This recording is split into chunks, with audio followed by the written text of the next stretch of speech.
My name is Chanceé Lundy, and I'm the co-owner of Nspiregreen. At Nspiregreen, I'm also the principal environmental manager.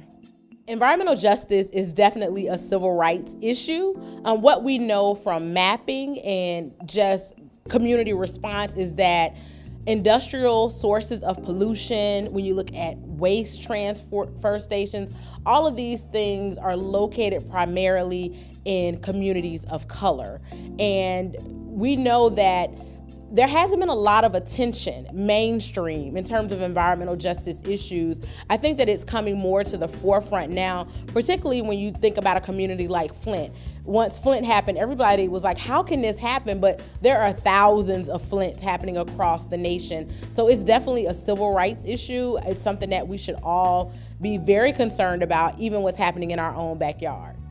We have the power of our voice. And a lot of times we think that because we're from certain communities that our voices don't matter. Well, they really don't matter if you're quiet, if you don't say anything. And it's important for communities of color, women especially, and women have been carrying a lot of the burdens of the community on our back. So I think it's important for women and men to, one, find out what's going on in your community in terms of your environment.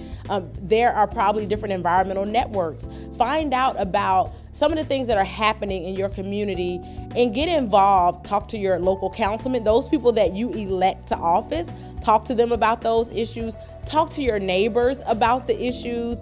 Figure out what policies need to change. There are so many different policy implications that can happen just because people get together around a round table and say, you know what, I don't think that this is right. I don't think that this company should be here, or I think that this company needs to clean up their act. They need to be a better neighbor in our community. We need to find out what's going on. We see all of this smoke that's coming out of these smokestacks. How is that impacting us as a community? Have they ever had a community meeting with us and talk to us about it? We need to figure out what's going on. I live next to a river. I want to know how clean that river is. What if, where does my drinking water come from? A lot of people don't even know where their drinking water comes from. So I believe that if people were more engaged and in tune with what's going on in their actual community, I don't think that you have to necessarily be engaged with what's happening all across the United States, but just start in your own community. Find out where your drinking water comes from. What happened if they changed your drinking water source to that local river? Would it be something that impacted your community negatively?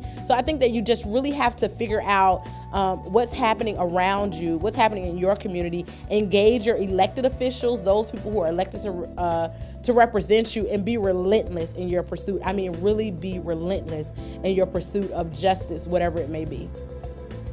There are so many women who have been pivotal in the environmental justice space.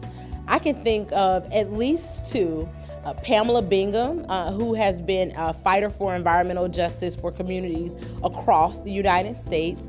Dr. Beverly Wright, who's with the Deep South Center for Environmental Justice in New Orleans, Louisiana, who has been a champion of environmental justice for decades. But I also think of regular old community people. I think of Esther Calhoun, who is currently in Uniontown, Alabama, who is fighting for her community just because of the landfill and the sewage spray fields that are currently existing in her community, where people in her community all of a sudden have these kind of new diseases that they didn't have before, and they're constantly being dumped on with coal ash. Those are some of the women that I look up to in the environmental justice space who are continuously doing the work and bringing more women to the movement.